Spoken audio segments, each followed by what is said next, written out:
Check, check. 1, 2, 3.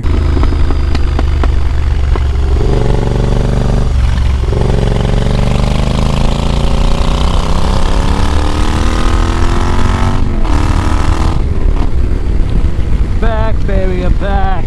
Woo! Okay, so I've got a new GoPro. I've got a chest mount.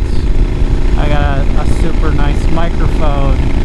I even put an ND filter on it with a special case. I did a sound test around the block. Everything was working good. Quality looked solid. Angle was great.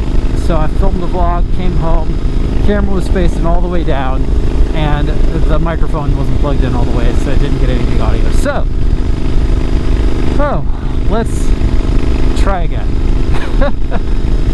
I'm back. This is the first vlog in maybe over a year. I'm not quite sure. It's got to have been at least that long, if not longer, maybe a year and a half. Yeah, I just got to a point where like my computer couldn't handle editing videos anymore, and then my camera quality was 1080p. It was a super old drift camera, and you know, 5-6 years ago it was great, but I was just looking at all these videos out there, even by the folks that don't know what the hell they're doing, and they're making really like crummy videos, and the quality was better than mine. And I didn't have the money to upgrade my computer, let alone get a brand new camera. I was spending money on the bike trying to keep this damn thing running. We had a really rainy winter. Excuses. I was also doing my second master's, so I was in school, and that just took up every weekend. I was actually doing school on Fridays and Saturdays, and so I could barely, you know, think, let alone find the time to film a bunch of moto vlogs. So anyways, I finally got a new job, thanks masters, and got a little more money, thanks new job, and I got a new computer. And then after the new computer, I was sitting around, it's coronavirus, there were some good deals online, and I thought, let's do it. Let's make some more videos. Let's do it. This is already better than the first video, anyways, because there's less cars on this road. This van is it. The last time I was bottlenecked with some real slow people. But yeah, so you know, YouTube's gotten to a point now where, like, besides the fact that the entire motorcycle thing is saturated, and every other thing that you could film a fucking vlog about is saturated, it's gotten to the point where not only are there too many content creators, there's not too many, there's just a lot. There's never too many, but there's a lot. Not only that, but the guys who are making money off of this, that are doing it professionally, I mean, they are videographers and storytellers at a professional level. They are no longer amateurs. You know, Baron von Grumble was the first moto vlogger I ever watched, and he's the guy who originally convinced me to give it a try. I got the same camera as him, I had the same setup, and you know, he was just bored on his commute to work and thought he would just film himself talking smack and you know, doing his thing, just like talking to himself. It's like almost like a journal. And then you know, it turned into something, and now 44 Teeth is going, and he's still got a job, but like, it's become a professional pursuit. Like, they are a company now. Granted, they still make really good, you know, indie level, first person, candid quality stuff in terms of the storytelling, but that's still at a professional level. You know, they did their budget bike battle recently, and they have a cameraman and a person in a van, and I can't compete with that stuff. So I just kind of gave up. You know, I'm back. I want to give it another try.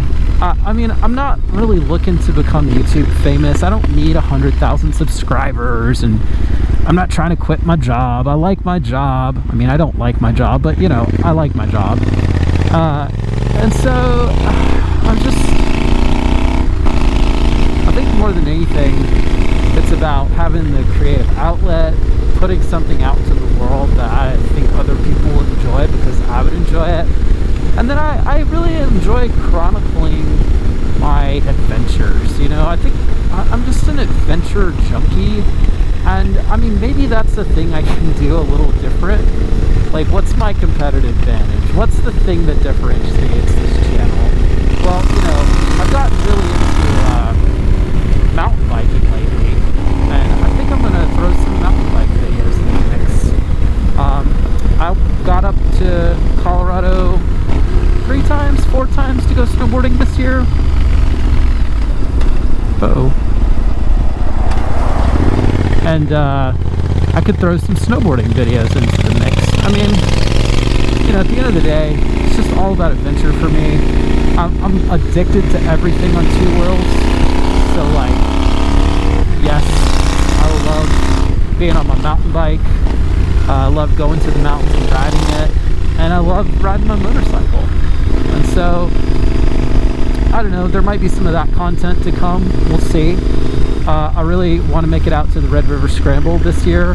I think it's been 3 years in a row that I've not made it to the Red River Scramble, or maybe this will be the 3rd year. I think that's right, this will be the 3rd year. 2020, 2019, 2018. No, I think it's been 3 years in a row. Yeah. I think last year I couldn't make it because of school, and the 2 years before that I had the high-speed wobble issues with this bike, which I'll admit, it's not totally gone. But I feel like I could cruise up there at 70, 75, and I can make it fine. So I think that's what we're going to do. I still need to get the front end of the bike worked on. Just have all the oil drop, put fresh oil in it. See if that cleans up the way it handles a little bit. But yeah, I really hope that this video comes out, because I'm really sick and tired of getting home, loading the footage, and then having to start all over again. No hands. So cross your fingers that this audio quality, not audio quality, audio at all, but the audio is there. I guess if it's not there, we'll never know, and it won't matter, because I'm not going to come back out and try and film again. It's about to rain, it's getting dark, it's getting cold. I'm going to be lucky if I don't get rained on going home in the first place, so, you know. I've decided to get a T700. I'm going for the Yamaha. I'm going for an adventure bike. I'm going all the way. You know, I'm hitting it. I'm going that route. I think some folks will say, why not the Scrambler 1200? You know, I have a channel that's been devoted to the Triumph Scrambler, and it just makes logical sense to be the guy on a 1200 actually riding it out in those harsh environments. I'm not ruling it out. I could change my mind and I could go for the Scrambler 1200, but at the moment, you know, it's a $15,000 bike. I've done the math on where that bike needs to be for me to like think it looks really good and want to take it off road. It's another $3,000 to $5,000 at least. You know, new exhaust, new rack, panniers, engine guards, hand guards, mirrors, front turn signals, rear turn signals, rear brake light, tail tidy kit, new seat. I think that's it. Maybe? Yeah. Panniers, if I decide to go down the hard pannier road, I can just use my Wolfman dry saddlebags at the moment. So, I mean, that's $3,000 to $5,000. So we're talking about a $15,000 bike. I'm gonna make it a $20,000 bike. Besides the fact that it's like the base model that's not the off-road centric is 14.5, and the off-road one's 15.5. So 15.5 plus all the tax, tag, title, all that crap. I mean, you're 16.5, 17 out the door. 3 to 5. I mean, you're at $20,000. Now I've got a $20,000 bike. I'm going to put 1,000 miles on it in the city where I'm not off-roading, and then I'm going to take it out to Colorado and I'm going to ride off-road with a brand new bike that I still owe $15,000 to the bank on, and I just put $5,000 in mods in. I mean, holy shit, I'm not rich. $20,000? I could fly out to Vietnam and buy a scooter or a little 250 motorcycle and ride around Vietnam for 3 weeks for $20,000. No, I wouldn't spend $20,000. It'd be less than that. So yeah, the T700 is like 10.5 out the door. I've already put $100 down towards one, as a matter of fact, so I know how much it's going to be. It's off-road centric. It needs a lot less modifications. I mean, honestly, the only things I'm going to do are probably I'll probably get a new exhaust. I mean, I just like loud bikes, and then I'll get a rack, you know. And the exhaust is really the most expensive thing. Wow, that guy didn't look at all. He just went.